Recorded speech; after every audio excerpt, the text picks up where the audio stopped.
तर नमस्ते विद्यार्थी मित्रांनो, मी निखिल चित्रवार गणिताच्या या ऑनलाईन सेशन मध्ये आपल्या सगळ्यांचं मनापासून स्वागत करतो। आज आपला एक नवीन आणि महत्त्वपूर्ण चॅप्टर बघायचा आहे, ज्याचं नाव आहे पर्सेंटेज म्हणजेच शेकडेवारी। गणिताचा बेस असणारा सब्जेक्ट लक्षात घ्या। नेहमी आपला पर्सेंटेज हा जो चॅप्टर आहे शेकडेवारी हा व्यवस्थित अभ्यासायचा आहे, कारण हा गणिताचा कणा मानला जातो। पर्सेंटेज म्हणजेच काय, त्याला आपण काय म्हणतो, शेकडेवारी, किंवा याला विद्यार्थी मित्रांनो टक्केवारी असं देखील म्हटलं जातं। यालाच विद्यार्थी मित्रांनो काय म्हटलं जातं, तर टक्केवारी असं देखील म्हटलं जातं। पर्सेंटेज म्हणजेच काय, तर शेकडेवारी, किंवा याला आपण काय म्हणतो विद्यार्थी मित्रांनो, टक्केवारी। सर्वांनी व्यवस्थित हेडिंग लिहून घ्यायचंय, पर्सेंटेज, टक्केवारी आणि शेकडेवारी। ठीक आहे, आता नावातच आहे विद्यार्थी मित्रांनो पर्सेंटेज किंवा शेकडेवारी। पर्सेंटेजची सिंपल डेफिनेशन काय बघा, पर्सेंट म्हणजे याचा अर्थ प्रति शंभर, प्रति शंभर, प्रति किती, शंभर।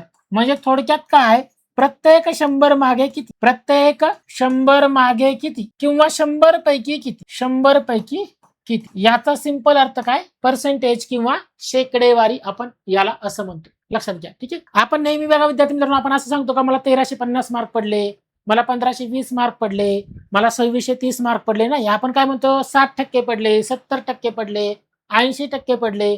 असं कोणी म्हणताना बघितलं का तुम्ही, मला 110% पडले, मला 150% पडले, मला 200% पडले, नाही। आपण 100 पैकीच सांगतो, जास्तीत जास्त 100% पडू शकतात, 100% पेक्षा जास्त मार्क पडणार नाही। ठीक आहे, जास्तीत जास्त मार्क किती असतील मग 100%, आणि कमीत कमी किती असतील 0%। तर सिंपल साधी सरळ डेफिनेशन आहे याची, साधी सरळ व्याख्या, पर्सेंटेज म्हणजे काय, प्रति 100, 100 पैकी किती। क्लिअर आहे सगळ्यांना, पर्सेंटेज अर्थ काय, 100 पैकी किती किंवा 100 मागे किती। आता लक्षात घ्या विद्यार्थी मित्रांनो, हे लिहून घ्यायचं व्यवस्थित। याच्यामध्ये काय करतात बघा विद्यार्थी मित्रांनो, तुम्हाला दोन गोष्टी विचारतात। एक पहिली जी गोष्ट असते ती गोष्ट असते बघा मित्रांनो, टक्केवारी किंवा शेकडेवारी। टक्केवारी म्हणजेच पर्सेंटेज, याचं काय करायचं, अपूर्णांकामध्ये कन्व्हर्जन करायचं। याचं कन्व्हर्जन कशात करायचंय, अपूर्णांकामध्ये, किंवा याला आपण काय म्हणतो, फ्रॅक्शन्स। याचं कन्व्हर्जन फ्रॅक्शन्स मध्ये करायचं। तर बघा आता मला थोडक्यात मी म्हटलं 20% म्हणजे किती, डायरेक्ट कधी कधी विचारलं जातं, तुम्हाला हे काढता आलं पाहिजे, हे तुम्हाला काढता आलं पाहिजे।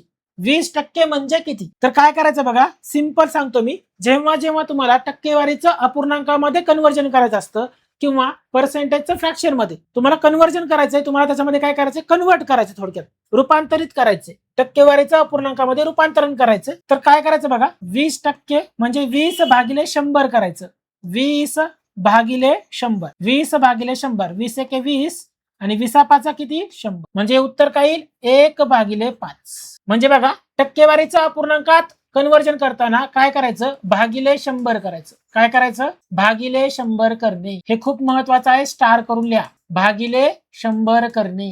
कधी करणे, टक्केवारीचं अपूर्णांकामध्ये करताना, म्हणजेच काय, पर्सेंटेजचं फ्रॅक्शन मध्ये करताना भागिले 100 करणे, सगळ्यात महत्वाचं। आणि आता मला याच्या उलट करायचंय, मला करायचंय अपूर्णांकाचं टक्केवारीमध्ये।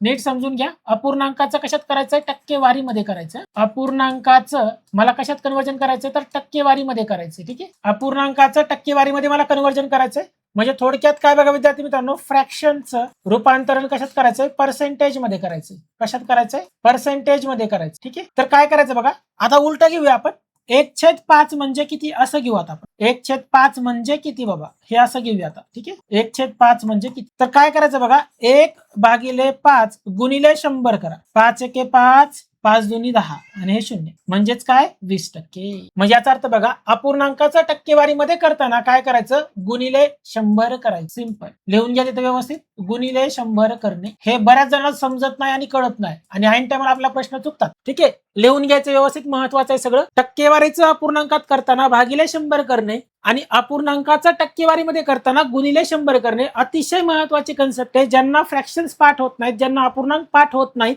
बरोबर, 20% म्हणजे किती, राईट, 40% म्हणजे किती, 37.5% म्हणजे किती, हे ज्यांना पाठ होत नाही, 16.66% म्हणजे किती, त्यांनी हे अशा प्रकारे सोडवायचं, म्हणजे तुमचा आन्सर पटकन येऊन जाईल। ठीक आहे, बाकी फ्रॅक्शन्स तर बघायचे आपल्याला, हे व्यवस्थित लिहून घ्यायचे सगळ्यांनी, प्रॉपरली लिहून घ्या सगळ्यांनी व्यवस्थित। नोट्स व्यवस्थित बनवा, टक्केवारी हा चॅप्टर खूप महत्वाचा मित्रांनो तुमच्या एक्झामच्या दृष्टिकोनातून। ठीक आहे, शेकडेवारी, राईट, त्यानंतर रेशो म्हणजे काय, गुणोत्तर प्रमाण। ठीक आहे, हे सगळे महत्वाचे चॅप्टर आहेत, ऍव्हरेज, सरासरी। ठीक आहे, त्यामुळे हे व्यवस्थित तुम्हाला प्रॉपरली लिहून घ्यायचे, नोट्स याच्या प्रॉपर बनवायच्यात, नोट्स बनवायला चुकू नका। चला विद्यार्थी मित्रांनो, झालं असेल सर्वांचं लिहून, अशी मी आशा करतो। आपण थोडंसं पुढे जाऊया, आता विद्यार्थी मित्रांनो, आपण आता हे फ्रॅक्शन्स काढताना, ठीक आहे, फ्रॅक्शन्स काढताना काळजी व्यवस्थित घ्यायची. ठीक आहे, अजून एखादं एक्झाम्पल घेऊ आपण हवं तर. आता फॉर एक्झाम्पल अजून एखादं एक्झाम्पल घेऊ आपण. आता आपण घेऊया, समजा मी असं म्हटलं तुम्हाला की बाबा 25% म्हणजे किती, 25% म्हणजे किती. तर मी काय करणार, सिंपल 25 भागिले 100 कर. टक्केवारीचा आपल्याला अपूर्णांकात करताना भागिले 100 करायचं. 25 एके 25, 25 चोक 100. ठीक आहे, किती येईल उत्तर, 1/4. 25% म्हणजे किती मग 1/4.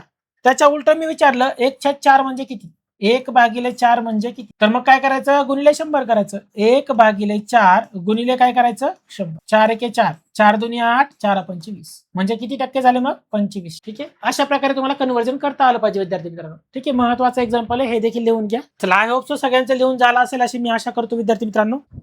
आता काही महत्वाचे अपूर्णांक आहेत, तर ते तुम्हाला व्यवस्थित लक्षात ठेवायचे आहे आणि ते तुम्हाला लिहून पण घ्यायचे प्रॉपरली. त्यानंतर मी तुम्हाला एक टेबल पण दाखवतो, तर समजून घ्या नीट विद्यार्थी मित्रांनो. आता बघा, मी म्हटलं तर विद्यार्थी मित्रांनो नीट समजून घ्या. 1/1 त्याचा अर्थ असतो 100%. ठीक आहे, त्यानंतर मी म्हटलं 1/2 त्याचा अर्थ असतो 50%. त्यानंतर 1/3 त्याचा अर्थ असतो 33.33%. त्यानंतर 1/4 त्याचा अर्थ असतो 25%. त्यानंतर 1/5 1/5 त्याचा अर्थ असतो 20%. त्यानंतर 1/6 त्याचा अर्थ असतो 16.66%. ठीक आहे, त्याचबरोबर 1/7 त्याचा अर्थ असतो 14.28%. ठीक आहे, कसं काढायचं शिकवलं मी आता तुम्हाला, आणि हे पाठ करायचे तुम्हाला व्हॅल्यूज, या महत्वाच्या व्हॅल्यूज आहेत. ठीक आहे, 14.28%. त्यानंतर 1/8 बरोबर 12.50%. त्यानंतर 1/9 बरोबर काय, 11.11%. त्याचबरोबर 1/10 बरोबर काय, 10%. आणि 1/11 बरोबर काय विद्यार्थी मित्रांनो, 9.09%. 1/11 बरोबर काय, 9.09%. हे खूप महत्वाचे फ्रॅक्शन्स आहेत जे तुम्हाला सारखे सारखे विचारतात. ठीक आहे, हे व्यवस्थित लिहून घ्यायचे प्रॉपरली. आणि महत्वाचे काही व्हॅल्यूज आहेत, जसं की 2/7 2/7 बरोबर 28.56%. महत्वाचं आहे. त्यानंतर बघा मित्रांनो, 3/7 42.84%. त्याचबरोबर 3/8 37.5%.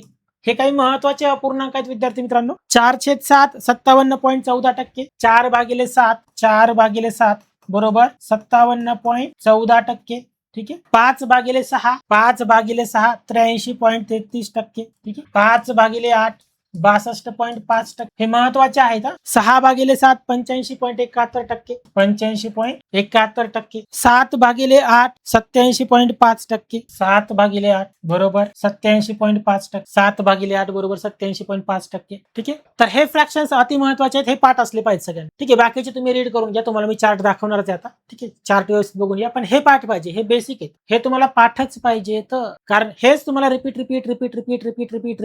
कंटिन्यू तुम्हाला हेच विचारले जातात नाही. त्यामुळे हे फ्रॅक्शन्स, हे अपूर्णांक आणि याचं कन्व्हर्जन पर्सेंटेजचं म्हणजे तुम्हाला लगेच सांगता आलं पाहिजे. 1/2 म्हणजे 50% आणि 50% म्हणजे 1/2. या दोन्ही गोष्टी तुम्हाला पटकन सांगता आलं पाहिजे. व्यवस्थित लिहून घ्यायचे प्रॉपरली. चला, सगळ्यांचा लिहून झाला असेल अशी मी आशा करतो विद्यार्थी मित्रांनो. चला विद्यार्थी मित्रांनो, थोडंसं पुढे जाऊयात आपण. तर बघा विद्यार्थी मित्रांनो, तुम्हाला अजून एक गोष्ट जमली पाहिजे. कोणत्याही गोष्टीचा, कोणत्याही संख्येचा, आता समजा मी दिलं 1000. आता 1000चा बघा विद्यार्थी मित्रांनो, जर मी 100% म्हटलं, 1000चा 100% हा 1000 असतो. लक्षात, कोणत्याही गोष्टीचा 100% म्हणजे तीच संख्या असते. मी जर म्हटलं 1000चा 100% किती, तर तो 1000 असतो. आता मी जर म्हटलं विद्यार्थी मित्रांनो, 1000चा मला 10% काढायचा, 1000चा 10%, तर 1 नंतर पॉईंट द्या फक्त. किती नंतर पॉईंट द्यायचा, 1 नंतर पॉईंट द्यायचा. इथं फक्त 100 करा, झालं. एका डिजिट नंतर पॉईंट द्यायचा, बस, बाकी काहीच करायचं नाही. एका डिजिट नंतर पॉईंट द्या. आणि मी जर म्हटलं विद्यार्थी मित्रांनो, 1000चा 1%, 1000चा 1% म्हणजे 1 2 2 नंतर पॉईंट द्या फक्त, झालं. इथं लिहा 10, फिनिश. 10 100 आणि 1000. 1000चा 100% 1000 असतो. 1000चा 10% कोणतीही संख्या घ्या, एकानंतर पॉईंट द्यायचा. युनिट डिजिट म्हणतो त्याला आपण, एकक स्थानानंतर पॉईंट द्यायचा. आणि 1000चा 1% दशक स्थानानंतर पॉईंट द्यायचा, म्हणजे 10. ठीक आहे, व्यवस्थित लिहून घ्यायचं आहे. याचा वापर आपल्या पुढे प्रश्नांमध्ये करायचा आहे. आता बघा विद्यार्थी मित्रांनो, याचा वापर कसा केला जातो तर थोडंसं समजून घ्या. आता मी जर म्हटलं विद्यार्थी मित्रांनो, मला 1520चा 30% किती, 1520चा 30% म्हणजे किती बाबा. तर काय करायचं बघा, 1520 ला गुणिले 30/100 असं करणे ही झाली पहिली पद्धत. मग आपण काय करणार, 30% म्हणजे 30/100 म्हणणार. 1 0 कॅन्सल, 1 0 कॅन्सल. मग 152 गुणिले 3 करायचं. 152 गुणिले 3 काय, तर 3 2 6 आणि 15×1 25 म्हणजे उत्तर काय येईल 456. हे तुम्ही असंही काढू शकता. ठीक आहे, हे पण लिहून घ्या आणि आपल्या या मेथडनं कसं काढायचं ते पण शिकू. नीट समजून घ्या, कन्सेप्च्युअल अभ्यास करा. आता बघा विद्यार्थी मित्रांनो, मला जर आता 1520चा 30% डायरेक्ट काढायचं तर मी काय करणार बघा, 1520चा फक्त 10% काढून घ्या. 10% म्हणजे आपण कसं काढणार, 10% म्हणजे एक नंतर पॉईंट, एका डिजिट नंतर पॉईंट. 10% काय येतो मग 152, बरोबर. आणि 10%ला जर मी 3 वेळा गुणलं तर 30% होतात, बरोबर. मग मी 152ला 3 वेळा गुणणार, झालं 3 दुनी 6, 15×3 45, झालं 456. मी असंही काढू शकतो. वेगवेगळे प्रकार आहेत उत्तर काढण्याचे. ठीक आहे, दोन्ही प्रकार लिहून घ्या, दोन्ही मेथड्स व्यवस्थित लिहून घ्या प्रॉपरली. चला विद्यार्थी मित्रांनो, पुढचं एक्झाम्पल घ्या. आता मला काढून दाखवा तुम्ही 3500चा मला काढून दाखवा विद्यार्थी मित्रांनो 82% किती. 3500चा 82% किती बाबा, बघूया. आन्सर काढायचा प्रयत्न करा विद्यार्थी मित्रांनो. 3500चा मला 82% काढायचा आहे. तर 3500चा 82% बघा विद्यार्थी मित्रांनो, दोन पद्धती आहे. एक तर मी तुम्हाला 3500 गुणिले 82/100 असं पण काढू शकतो. ही पहिली पद्धत. 0 कॅन्सल झाले. मी फक्त डायरेक्ट 35 गुणिले 82 करेल. मतलब 35चा गुणाकार 82 सोबत करा, मग 82 गुणिले 35 करा. तर हे मी ऑलरेडी शिकवलेलं आहे, हे लक्षात आहे का बघा तुम्ही. ऑलरेडी बघा सगळं शिकवलेलं मी बेसिकच्या लेक्चरमध्ये. हे असा करायचा गुणाकार पटकन. 5 दुनी 10ला 0, हातचाला 1. आता क्रॉस करायचा 8 पंचे 40, 3 दुनी 6, 40 आणि 6 46 आणि 1 47ला 7, परत हातचे आले 4 आणि 8 त्रिक हे असं सिंगल. 8 त्रिक 24 आणि 4 28. म्हणजे याचं उत्तर काय विद्यार्थी मित्रांनो 2870. 2870 हे विद्यार्थी मित्रांनो तुमचं या प्रश्नाचं अगदी योग्य उत्तर आहे. चला थोडंसं पुढे जाऊया विद्यार्थी मित्रांनो. पुढचा प्रश्न बघा काय दिला गेला. 7210चा विद्यार्थी मित्रांनो मला 44% किती. त्याचबरोबर मला काढून दाखवा मित्रांनो 5250चा 20% अधिक 1530चा 10% बरोबर किती. चला उत्तर काढायचा प्रयत्न करा विद्यार्थी मित्रांनो. चला बघूया विद्यार्थी मित्रांनो आपण काय दिलं गेलं बघा इथं. 7210चा 44% दिले. काय करणार मी सिंपल, 7210 गुणिले 44% म्हणजे किती, 44/100. ठीक आहे, चला बघूया. हे 0 कॅन्सल, 0 कॅन्सल. ठीक आहे, काय करणार बघा आता, कितीने भाग घालणार, 2 पंचे 10, 2 दुनी 4, 2 दुनी 4. परत बघा बरं, अप्रॉक्सिमेट काढू शकता तुम्ही. 721 गुणिले 22 भागिले 5 करा. 5 एके 5, 5 एके 5 उरले 2, 5 चौक 20 उरले 2 आणि 5 चौक 20. ठीक आहे, मग 144 गुणिले 22 अप्रॉक्सिमेट आन्सर काढू शकता. इथे 0.5 येतं. ठीक आहे, 144.5 येईल. 0.5 सोडून दिले तरी चालेल तुम्हाला. ठीक आहे, मग 144.5 गुणिले 22 करा. काय करावं लागेल तुम्हाला, 144.5 गुणिले 22. ठीक आहे, 3179 याचं उत्तर आहे. 3101 म्हणजे याचं उत्तर काय आलं विद्यार्थी मित्रांनो 7210चा 44% म्हणजे 3179. आता वेगळ्या पद्धतीने कसं काढणार बघा. आता हेच मी वेगळ्या पद्धतीने काढतो. कसं करतो बघा मी. 44% म्हणजे किती असतं, 50% वजा 6% ना. 50% म्हणजे हाफ असतं ना. मग 7210च्या हाफ काढा. 7210च्या हाफ किती येतं, 2 त्रिक 6, 2 सख्खे 12, 2 शून्य 0 आणि 2 पंचे 10 म्हणजे 3605 आहे. वजा करायचं मला किती टक्के, 6%. आता मला सांगा 7210चा 1% काय येईल, 72 येईल ना. 72.10 गुणिले काय करणार मी 6. 1% गुणिले 6 म्हणजे किती, 6%. 1% काय आला विद्यार्थी मित्रांनो 72.10 आला ना. मग हे 6 दुनी 12, हातचाला 1, 6 7 42 आणि 1 43 म्हणजे 43 पॉईंट आणि 10 60 6 0 0 6 6 6 पॉईंट. 6 दुनी 12ला 2, हातचाला 1, 6 7 42 आणि 1 43 म्हणजे 432.60 वजा करायचे. 432.60 वजा करायचे म्हणजे तुमचा अप्रॉक्सिमेटली आन्सर काय येऊन जाईल, 3179च्या आसपास येऊन जाईल अप्रॉक्सिमेट. ठीक आहे, सेमच आहे, वेगळं काही नाहीये, फक्त तुम्हाला थोडंसं कॅल्क्युलेशन समजलं पाहिजे कसं करायचं. त्यामुळे आजचं हे पर्सेंटेजचं शेकडेवारीचं बेसिक लेक्चर असणार आहे. क्वेश्चन्सला उद्यापासून चालू करणार आहे मी. ठीक आहे, आज व्यवस्थित तुम्हाला हे बेसिक समजून घ्यायचे. जर बेसिक कच्चा असेल तर तुम्हाला पुढे येणार नाही काढ. पर्सेंटेजचं फ्रॅक्शन कसं करायचं, राईट, शेकडेवारीचं अपूर्णांकात कसं करायचं, अपूर्णांकाचं शेकडेवारीमध्ये कसं करायचं, बरोबर. 1% म्हणजे कसं काढणार, 10% म्हणजे कसं काढणार, हे शिकून घ्या आधी, व्यवस्थित बेसिक शिकून घ्या आधी. चला पुढे बघा आता विद्यार्थी मित्रांनो. 5250चा 20% सांगितलाय. 5250 गुणिले काय विद्यार्थी मित्रांनो 20/100 येईल, बरोबर की नाही. हे अधिकला अधिक आणि 1530चा किती सांगितलं विद्यार्थी मित्रांनो 1530 गुणिले काय 10/100. ठीक आहे, 1530 गुणिले 10/100. ठीक आहे, चला बघूया मग. 0 0 कॅन्सल, 0 0 कॅन्सल. हे किती आलं मग 525 गुणिले 2 आलं, अधिक 0 0 कॅन्सल, 0 0 कॅन्सल. हे 153 गुणिले 1 आलं. बघा मग हे 25 25 50 आणि हे 1000 म्हणजे 1050 अधिक 153 किती येतं बघा मग. आता 1050 अधिक 153 करा विद्यार्थी मित्रांनो. 0 अधिक 3 3, 0 अधिक 3 3, 5 अधिक 5 10ला 0, परत हातचाला 1, 1 अधिक 1 2 आणि 1 ला 1 1203. यस, उत्तर काय विद्यार्थी मित्रांनो तुमचा मग आन्सर 1203. ठीक आहे, समजतंय व्यवस्थित? आय होप सो सर्वांना समजत असेल अशी मी आशा करतो. लेक्चर परत एकदा 2 वेळा बघायचं. ठीक आहे, रेकॉर्डेड लेक्चर आहेत तर तुम्हाला बघायला मिळतात.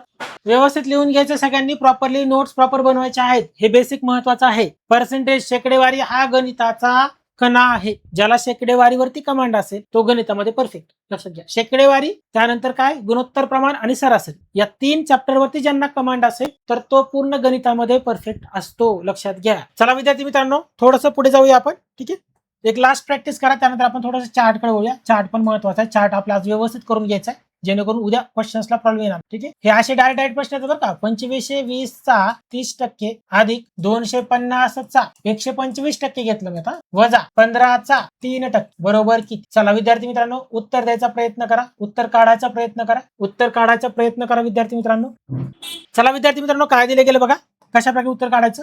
2520 चा 30% दिले. 2520 गुणिले काय करणार विद्यार्थी मित्रांनो, 30% म्हणजे 30 भागिले 100 करायचं पहिल्यांदा आपल्याला, अधिक 250 चा 125% सांगितलेले, 250 गुणिले 125 भागिले 100 करायचे. 125% म्हणजे किती, 125 भागिले 100, वजा 15 चा 3% सांगितले, 15 गुणिले 3 भागिले 100, 3% म्हणजे किती, 3 भागिले 100. ठीक आहे, चला हे 0 कॅन्सल झाले, हे 0 कॅन्सल झाले. इथं काय विद्यार्थी मित्रांनो, मग बघा समजून घ्या व्यवस्थित. 252 गुणिले 3 अधिक बघा इथं काय, 0 कॅन्सल झाले, 5 न भाग जातं का बघा, 5 दुनी 10, यस 5 दुनी 10, उरले 2, 5 5 25. मग इथं काय विद्यार्थी मित्रांनो, 25 गुणिले 25 भागिले 2, वजा 5 ने भाग जातो का, जातो, 5 तारीख 15, 5 दुनी 10, 5 0 0, 3 गुणिले 3 काय तर मग 9 भागिले 20. चला पुढे चला, हे 3 दोन्ही 6 आणि 25 त्रिक 75, हे 756 झाले विद्यार्थी मित्रांनो, अधिक 25 गुणिले 25 किती येतात, 625 भागिले 2 करा, वजा 9 भागिले 20 आहे तसं राहू द्या. परत बघा, हे 756 अधिक करा, 2 न भाग द्या मित्रांनो, 2 त्रिक 6, 2 1 2, 2 दोन्ही 4, उरला 1, 2 पंचे 10, म्हणजे किती आलं, 312.5 वजा. आता 20 न भाग द्यायचा आहे, 20 न भाग जातो का नाही, म्हणून एक 0 घ्यायचा. ठीक आहे, 0 पॉईंट झालं, मग इथं 90 झालं, 20 चोक 80 बरोबर, उरले 10, त्याच्यावर परत एक 0 द्या, 20 5 100 म्हणजे 0.45. आता मला हे करायचं, कसं करणार समजून घ्या व्यवस्थित. 756 अधिक काय करणार विद्यार्थी मित्रांनो, 312.5, 312.5 असं लिहायचं. आधी यांची बेरीज करून घ्या विद्यार्थी मित्रांनो. ठीक आहे, 0 अधिक 5 5, पॉईंटला पॉईंट, 6 आणि 2 8, 5 आणि 1 6, 7 आणि 3 10, 1068.5 आलं या दोघांची बेरीज.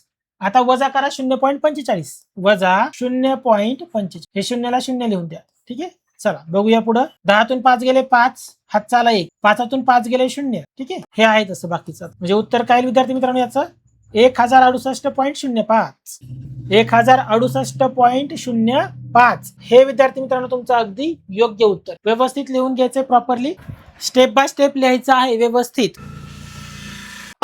चला विद्यार्थी मित्रांनो, थोडंसं पुढे जाऊया. आता थोडंसं आपण टेबलकडे जाऊया. एक लास्ट क्वेश्चन घेऊ आपण आणि थोडंसं टेबलकडे जाऊया. क्वेश्चन आहे विद्यार्थी मित्रांनो, 1500चा 20% वजा 2500चा 5%. सिंपल प्रश्न घेतोय सध्या. ठीक आहे, जेणेकरून तुमचं बेसिक पक्क व्हावं यासाठी थोडंसं हळूहळू आपण प्रश्नांची डिफिकल्टी पण वाढवूया.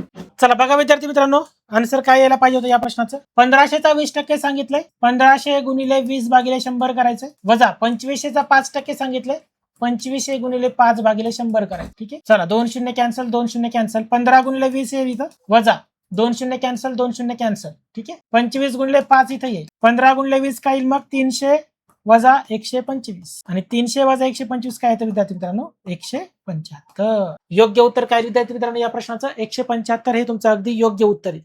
चला विद्यार्थी मित्रांनो, आपण थोडंसं पुढे जाऊया. आता थोडंसं आपण चार्टकडे वळूया मित्रांनो. चार्ट कसा रीड करायचा, चार्ट कशा प्रकारे बघायचा, तर हे आपण बघून घेऊया आता. ठीक आहे, चार्ट महत्वाचा आहे खूप हा शेकडेवारीचा, जो मी आता तुम्हाला समजून सांगितलेला आहे. तर आय होप सो सर्वांना दिसत असेल प्रॉपरली. महत्वाचा चार्ट आहे, अगदी महत्वाचा चार्ट. रीड कसा करायचा शिकून घ्या. एका चार्ट मध्ये पूर्ण शेकडेवारी, एका पूर्ण या चार्ट मध्ये पूर्ण तुमचं शेकडेवारी हा चॅप्टर समाविष्ट होतो. बस हा चार्ट एकदा रिवाइज करून जायचं पेपरला, बस शेकडेवारीचे सगळे क्वेश्चन तुम्हाला येते. आता रीड कसा करायचं बघा, लगेच लिहायची गडबड नाही करायची, आधी व्यवस्थित बघा, मग लिहायला टाइम देतो तुम्हाला मी. बघायचं 1/1 हा अंश आहे. ठीक आहे, अंश इकडे आहे, डिनॉमिनेटर म्हणतो आपण, आणि छेद इकडे आहे. 1/1 म्हणजे 100%, 1/2 म्हणजे 50% असा रीड करायचा. 1/3 म्हणजे 33.33%, 1/4 म्हणजे 25%, 1/5 म्हणजे 20%, 1/6 म्हणजे 16.66%, 1/7 म्हणजे 14.28%, 1/8 म्हणजे 12.5%, 1/9 म्हणजे 11.11%, 1/10 म्हणजे 10% आणि 1/11 म्हणजे 9.09. इथपर्यंत थोडंसं महत्वाचं आहे, इथपर्यंत पाठच पाहिजे. बाकी व्हॅल्यूज तर मी तुम्हाला मगाशी लिहून द्यात महत्वाच्या. 2/3 66.66% लिहून घ्यायची महत्वाची व्हॅल्यू आहे. 2/6 33.33%, 2/7 28.56%, 2/7 28.56%. त्याचबरोबर आता इथं बघा 2/1 म्हणजे काय होणार आहे, 200% होणार आहे. 3/1 म्हणजे 300% होणार आहे, है ना. 3/4 75%, खूप वेळा विचारतात परीक्षेला. त्यानंतर 3/7 42.85%, 3/8 37.5%. ठीक आहे. त्यानंतर 4/6 66.66%, 4/7 57.14%. ठीक आहे. त्यानंतर 5/6 83.33%, त्यानंतर 5/8 62.5%, त्यानंतर 6/7 75.71%, त्यानंतर 7/8 87.5% आणि 8/9 88.8%. महत्वाच्या व्हॅल्यूज आहेत या. ठीक आहे. एवढं पाठ असायलाच पाहिजे तुम्हाला. काही करून तुम्हाला पहिल्यांदाच सांगितलं तुम्ही सगळं. आणि चार्ट, आता हा चार्ट महत्वाचा आहे. ठीक आहे. चला विद्यार्थी मित्रांनो, इथपर्यंत सर्वांना समजलं असेल अशी मी आशा करतो. चला विद्यार्थी मित्रांनो, इथपर्यंत सर्वांनी व्यवस्थित लिहिलं असेल अशी मी आशा करतो. ठीक आहे. इथून पुढे आपल्या याच्यावरचे प्रश्न बघायचे आहेत. ठीक आहे. इथपर्यंत सगळ्यांना समजलं असेल.